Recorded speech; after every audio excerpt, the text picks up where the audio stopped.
So guys, जैसा कि हमने पिछले एपिसोड में देखा कि शियाओ टाइम रिवर के एक कोने पर मौजूद था और दूसरी तरफ काओ युशेंग था जो फ्यूचर से था। वो शियाओ को देखकर काफी खुश हुआ और वो उसे रोते हुए कहता है कि भाई मुझे तुम्हारी काफी याद आई। शियाओ पूछता है कि आखिर तुम ऐसी हालत में कैसे पहुंच गए, आखिर वास्तव में क्या हुआ था। इस पर काओ युशेंग बताता है कि एक बहुत लंबी कहानी है। तभी वहाँ हेवन लाइटनिंग गिरने लगती है। अनडेड नाइट कहती है कि तुम दोनों बात करना बंद करो, तुम्हारी बातचीत में कारण और परिणाम का बहुत अधिक समावेश है, यानी तुम्हारी बातों से फ्यूचर बदल सकता है और इसका प्रभाव कई युगों पर पड़ेगा। समय और स्थान को बदलना एक गॉड पनिशमेंट देता है। शियाओ कहता है कि समय और स्थान के हिसाब से हम एक दूसरे से कितने दूर हैं। शियाओ के इस सवाल को पूछने की वजह से उस पर हेवनली लाइटनिंग गिरने लगती है, पर काओ युशेंग अपनी पावर से उस लाइटनिंग को अपने पास खींच लेता है और उसे अपने प्रोटेक्टिव बैरियर से रोकने लग जाता है और शियाओ से कहता है कि तुम उस छोटी बच्ची की बात मत सुनो। मैं एक ताओवादी पुजारी हूँ और मैं अपने 9 जन्म जी चुका हूँ और बहुत पहले ही इमोर्टल बन गया था। बिजली की ये छोटी सी चमक मेरे सामने कुछ भी नहीं है। अनडेड नाइट ये देखकर पूरी तरह से हैरान थी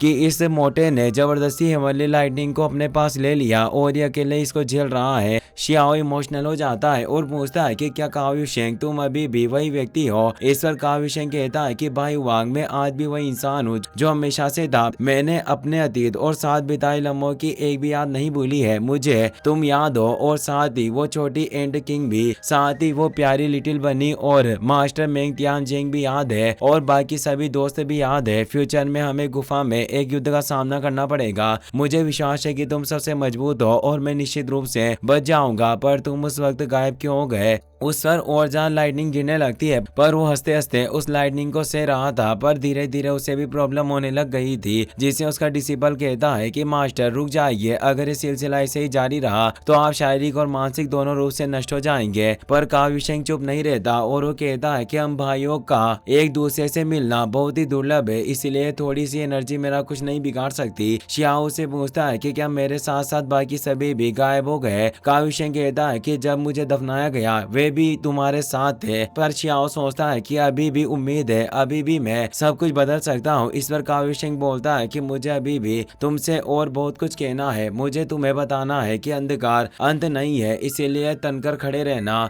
यह कहने से उस पर और जहाँ लाइटनिंग गिरती है और वो बुरी तरह से घायल हो जाता है, जिससे उसके मुंह से ब्लड आने लगता है। पर काओ युशेंग वापस से बोलने लगता है और उसे फ्यूचर के बारे में बता रहा था, जिससे वहाँ एक लाइटनिंग ड्रैगन प्रकट होता है जो काओ युशेंग को लपेटकर बुरी तरह से टॉर्चर करने लगता है, जिससे शियाओ भी घबरा जाता है और वो उसे आगे और कुछ भी बोलने से मना करता है और वो कहता है कि मुझे फ्यूचर की किसी भी चीज से डर नहीं लगता, मैं तुम्हारी याद दिलाए बिना भी फ्यूचर को बदल सकता हूँ। काओ युशेंग एक तेलिस्मान को एक्टिवेट करके उस लाइटनिंग ड्रैगन को रोकने लगता है। शियाओ भी अपने दोस्त की मदद करने के लिए लाइटनिंग स्लेज से वार करता है और अब वो लाइटनिंग ड्रैगन गायब हो जाता है। काओ युशेंग कहता है कि मुझे अभी तक तुम्हारी कब्र नहीं मिली है, इसीलिए मैं इतनी आसानी से मर नहीं सकता, पर मेरे जाने का वक्त हो गया है। शियाओ से कहता है कि तुम अपना ख्याल रखना और काओ युशेंग अपने डिसिबल के साथ वहां से जाने लगता है, पर जाते जाते वो कहता है कि लिटिल बनी का ख्याल रखना। शियाओ कहता है कि तुम चिंता मत करो, मैं उसकी रक्षा करने के लिए अपनी पूरी पावर लगा दूंगा।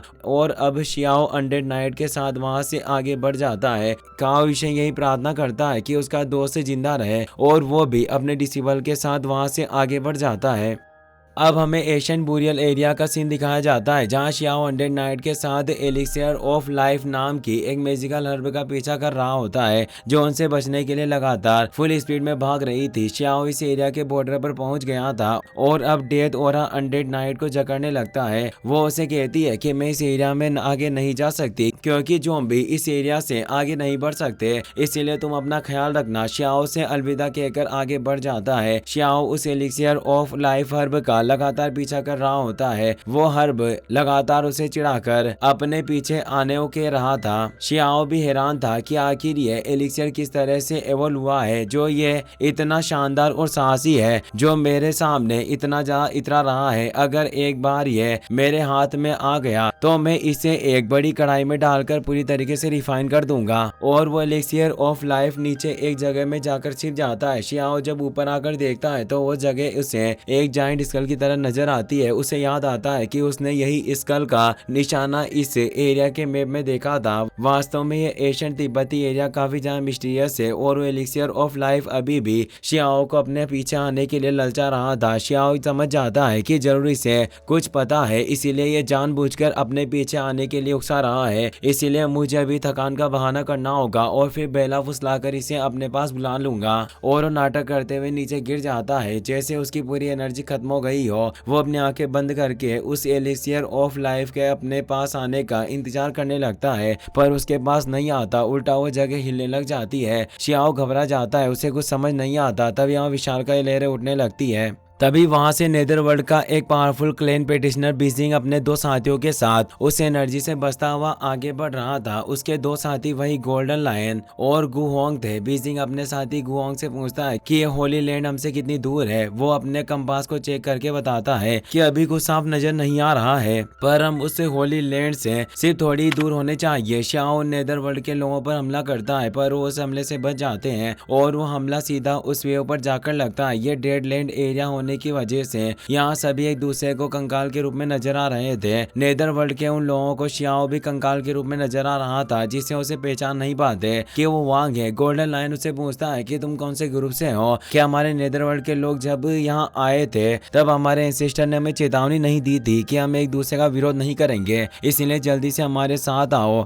तभी तुम बच सकते हो। शियाओ भी मौके का फायदा उठाता है। वो समझ गया था कि ये मुझे अपनी दुनिया का पेटिशनर समझ रहे हैं और वो कहता है कि माफ कीजिए, मैं थोड़ा घबराया हुआ था। और वो उनके साथ ही आगे बढ़ने लगता है ताकि वो मौके का फायदा उठाकर उन पर हमला कर सके। तभी शियाओ को वो एलिक्सियर ऑफ लाइफ फिर से नजर आता है। वो उसे प्राप्त करने के लिए वापस से उसके पीछे बढ़ने लगता है, पर वो अपनी टेक्निक का इस्तेमाल नहीं कर पा रहा था। वो समझ गया था कि इस जगह को पूरी तरीके से सील कर दिया गया था, इसीलिए वो एक पंच अटैक करता है, पर वो एलिक्सियर ऑफ लाइफ इसे बच जाता है और शियाओ पर हमला करता है। शियाओ उसके हमले से बच जाता है, पर यह कोई हमला नहीं बल्कि सिर्फ उसका एक पत्ता था जिससे उसने शियाओ को डिस्ट्रैक्ट कर दिया था और वो बचकर भाग निकलने में कामयाब रहा था। अब शियाओ उन नेदरवर्ल्ड के लोगों के साथ ही आगे बढ़ते हुए उस बुरियल एरिया के सील्ड एरिया में आ चुके थे, जहाँ वो वाटर वेव्स भी उस जगह को कोई नुकसान नहीं पहुंचा रही थी। शियाओ छिपा हुआ था और वो काफी हैरान था कि आखिर ये नेदरवर्ल्ड के लोग इतने घबराए हुए क्यों हैं, आखिर ये किस प्रकार के खजाने को ढूंढ रहे हैं। तभी वहां पानी की वेव्स के बीच में से एक पैलेस बाहर निकलता है, जिसके बिखरने के साथ एक गोल्डन एनर्जी वाला ट्रेजर बॉक्स बाहर निकलता है, जो एक रोटन वुडन बॉक्स था। यह वही बॉक्स था जिसकी नेदरवर्ल्ड के लोग काफी समय से तलाश कर रहे थे। गोल्डन लायन खुशी से कहता है कि हमारे एंसेस्टर कब से इसी की तलाश में है। बीजिंग कहता है कि अब मुझे पपेट्स का इस्तेमाल करके इसे हासिल करना होगा और वो बताता है कि इन सभी पपेट्स को मेरे पूर्वजों ने इंसानों की लाशों से तैयार किया है और वो उन सभी ह्यूमन पपेट्स को बाहर निकाल लेता है। वो सभी रॉयल पैलेस गार्ड थे जो अब पपेट बन चुके थे।